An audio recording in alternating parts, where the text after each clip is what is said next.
और बंगाल तक सत्ता को लेकर उठापटक का दौर जारी है। संकट के बीच पंजाब के सीएम आज दिल्ली में कमेटी के सामने पेश हो सकते हैं, तो उत्तर प्रदेश में कैबिनेट में विस्तार के आसार दिखाई दे रहे हैं। तो वहीं बंगाल में पूर्व मुख्य सचिव ने केंद्र को पहली बार जवाब भेजकर कहा है कि वो जो कर रहे थे सीएम के निर्देश पर कर रहे थे।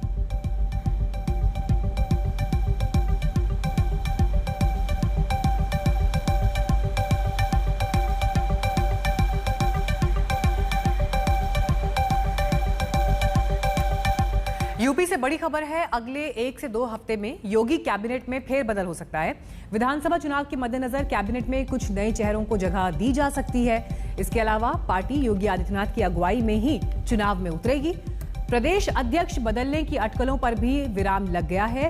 हाल ही में पार्टी महासचिव बीएल संतोष ने 3 दिन तक सरकार और संगठन के बीच बैठकें की थी, जिसके बाद ये अहम फैसला लिया गया है। इसके अलावा इन बैठकों में ये बातें भी निकली कि कई निगम आयोगों में पद खाली पड़े हैं, इन्हें जल्द से जल्द भरा जाए। संगठन में खाली पदों को लेकर चिंता है, इन पर 1 महीने के भीतर नियुक्तियां की जाएं। कार्यकर्ताओं को जिम्मेदारी दी जाए ताकि उनका मनोबल बना रहे। सेवा ही संगठन, उसके तहत हमें क्या काम करना चाहिए और क्या अभी कोविड को लेकर जिस तरह की चीजें हुई हैं उसको लेकर और आगे कैसे उनको बढ़ना है और प्रदेश की जनता और संगठन और सरकार की चीजों को आगे लेकर बढ़ना है। प्रदेश की देश को जनता की कैसे और सेवा की जाए, तो सेवा ही संगठन के माध्यम से मार्गदर्शन मिला है और उसी पर हम सब काम करेंगे। ये कुछ मिसकंसेप्शन है। ये देखिए, भारतीय जनता पार्टी 12 महीने और 24 घंटे काम करने वाली पार्टी है। चुनाव हो चुनाव न हो, निरंतर हमारे कार्यकर्ता, हमारा संगठन, हमारा नेतृत्व सक्रिय रहता है और ये एक्सरसाइज चलती रहती है। मिलना जुलना, कहां पर कुछ क्या इनपुट्स आ रहे हैं, तो वही है। और जरा सा चुनाव क्योंकि निकट है, इसलिए उस ढंग से हाईलाइट वो हो रहा है। जो हमारे राष्ट्रीय संगठन महामंत्री हैं बीएल संतोष जी, वो सभी से मिले हैं। माननीय मुख्यमंत्री से मिले हैं, प्रदेश अध्यक्ष से भी मिले हैं, उप मुख्यमंत्रियों से मिले हैं, मंत्रियों से भी मिले हैं। और इस वक्त और जानकारी के साथ लखनऊ से कुमार अभिषेक हमारे साथ मौजूद हैं। दिल्ली से हिमांशु मिश्रा हमारे साथ जुड़ गए हैं। पहले कुमार, आपका रुख करते हुए, देखिए उत्तर प्रदेश एक बड़ी चुनौती बीजेपी के लिए भी है और अगले साल ही क्योंकि चुनाव होना है, लिहाजा स्ट्रैटेजी अभी से बननी शुरू हो गई है। 3 दिन जो ये मंथन चला है, क्या बड़ी बातें इससे निकल कर आई हैं कुमार?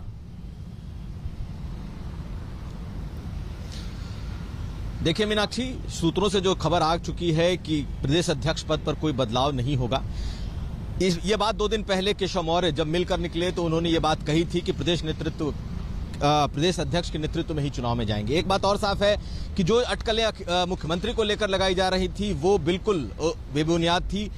मुख्यमंत्री बिल्कुल मजबूती के साथ अपने जगह पर बने रहेंगे। लेकिन जो तीसरी बात ये कही जा रही है लगातार कि उत्तर प्रदेश में जो मंत्रिमंडल है उसमें कुछ नए चेहरे आ सकते हैं, कुछ फेरबदल हो सकता है और ये चीजें निकल करके सामने आ रही हैं। तो सबसे बड़ा सवाल है कि क्या ए के शर्मा, जो कि कभी प्रधानमंत्री मोदी के करीबी नौकरशाह थे, वहां से यहां भेजे गए, एमएलसी बनाए गए, क्या उन्हें जगह मिलेगी? ये भी एक सवाल है और उम्मीद ये की जा रही है कि अगले 2 से 3 हफ्ते में अगर मंत्रिमंडल का विस्तार होता है तो शायद उन्हें जगह दी जाएगी। लेकिन इस बात पर जरूर एक विराम लगाने की कोशिश हुई है ताकि कंफ्यूजन किसी तरीके से संगठन में ना हो कि बीजेपी कोई अपने संगठन के नेतृत्व को बदल रही है, यानी कि प्रदेश अध्यक्ष को बदला जा रहा है। कुल मिलाकर अभी तक की जो स्थिति है, हालांकि जेपी नड्डा अगले महीने आएंगे तो और तस्वीरें साफ होंगी, अभी तक की जो स्थिति है वो बिल्कुल साफ है। मुख्यमंत्री मजबूती के साथ बने रहेंगे, प्रदेश अध्यक्ष भी अपने जगह पर रहेंगे, लेकिन बीजेपी आगे की स्ट्रेटेजी और कैसे बनाती है आने वाले वक्त में पता चलेगा। मीनाक्षी,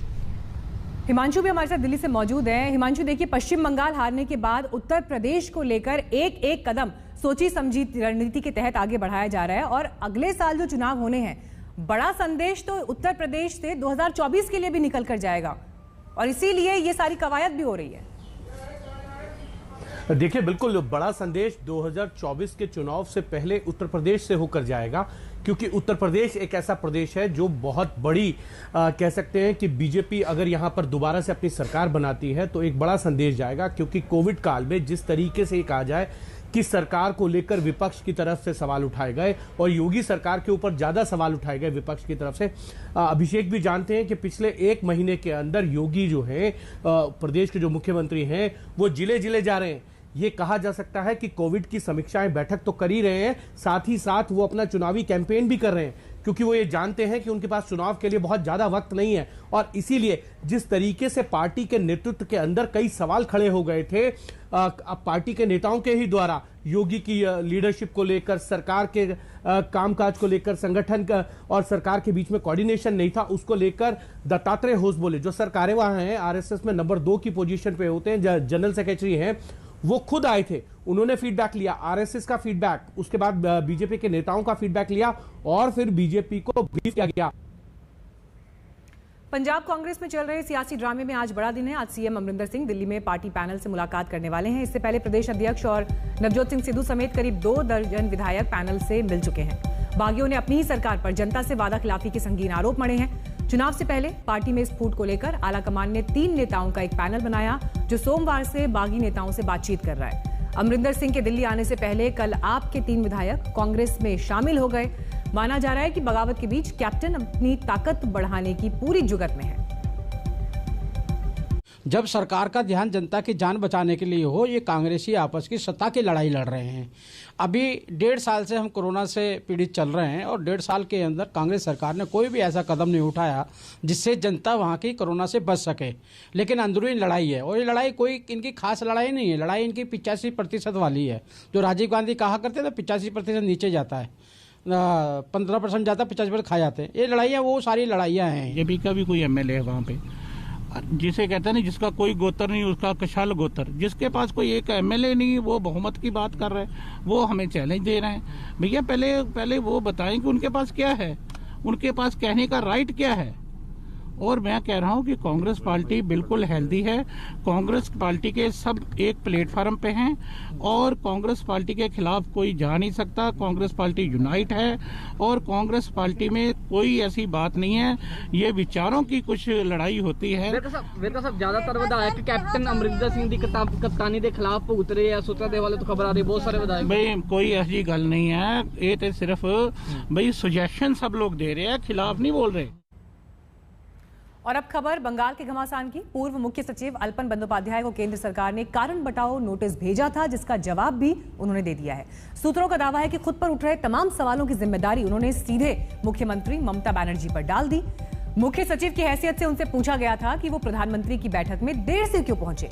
अल्पन का जवाब है कि उन्हें सीएम की तरफ से ऐसा करने का निर्देश था। सवाल पूछा गया कि वो समीक्षा बैठक में शामिल क्यों नहीं हुए। इसके लिए भी उन्होंने सीएम के निर्देश की बात की। जाहिर